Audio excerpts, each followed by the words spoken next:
প্ৰথমতে টাইলছখন এনেকে এইটো হৈছে হোৱাইট সিমেন্ট। হেল্ল' গাইজ, আজি আসলতে কেনেকৈ টাইলছ লগাই তাকে দেখুৱাম। বলক, নতুন বাথৰুম এটাত টাইলছ লগাই আছে। বলক আপোনালোকক দেখুৱাই আছো কেনেদৰে টাইলছ লগাই।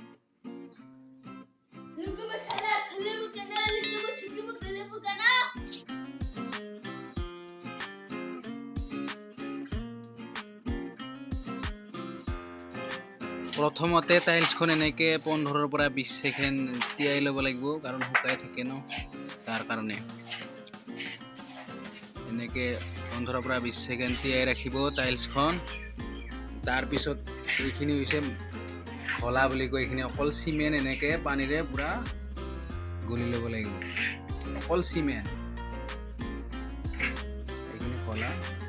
তাৰপিছত টাইলছখন যেতিয়া পানীত তিয় হ'ব এইখিনি লগাব। এতিয়া আমাৰ মিস্ত্ৰী ডাঙৰীয়াই টাইলছখন তিয় হ'ল, 15 পৰা 20 সেকেন্ডকৈ তিয়াই ল'ব। তাৰপিছত এইখিনি হৈছে খলা, এইখিনি ভালদৰে পুৰা চাৰিওফালে সমানকৈ লগাই ল'ব লাগিব।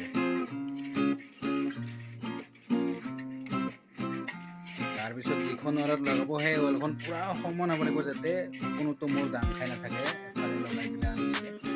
এতিয়া হ'ল লগোৱা, মিস্ত্ৰী ডাঙৰ আমাৰ লগাই দিব। দেখিছেনে? লগাই আছে ভালদৰে সমানকৈ লগাব লাগিব।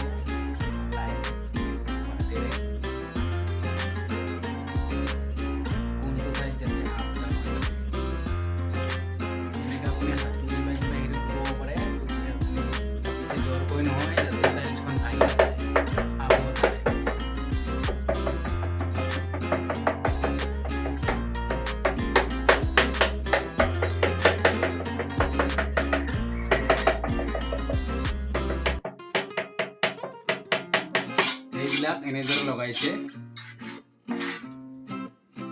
গোটেই এনেকৈ লগাব লাগিব।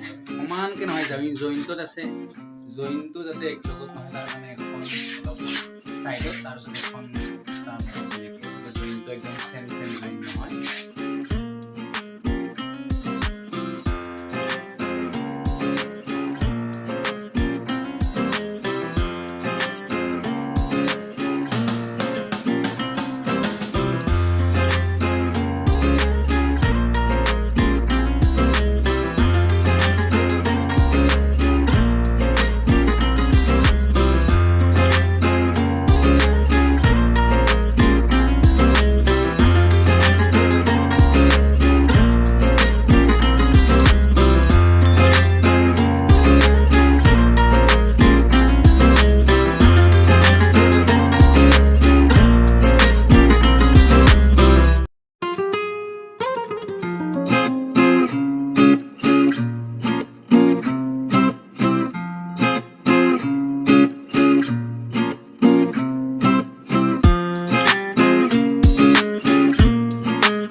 টাইলছ কাটা মেচিন আছে, কিন্তু এইখন টাইলছ আচলতে পাতল, সেইকাৰণে এখন ভেস্কুবিলিটিৰেও মানে ৰখি এনেকৈ কাটিব পাৰে আপোনালোকে।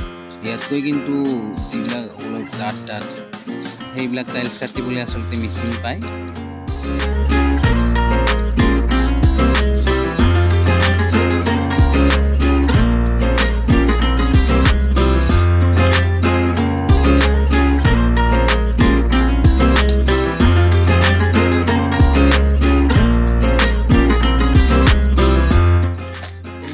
হোৱাইট সিমেন্ট, এইটো গোটেই টাইলছ লগোৱা হোৱাৰ পিছত যিবিলাক জইণ্ট থাকে সেই জইণ্টত মজাকৈ ঘূৰি লৈ কিনে লগাব লাগিব।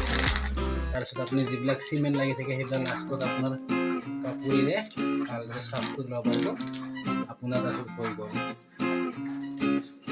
হোৱাইট সিমেন্টখিনি পানীৰে ভালদৰে এনেকৈ গুলি লৈ কিনে বৰ্তমান লগাই আছে জইণ্টবিলাকত। এনেদৰে লগাব লাগিব জইণ্টবিলাকত, তেতিয়া আপোনাৰ টাইলছ লগোৱা সম্পূৰ্ণ হৈ গ'ল আৰু।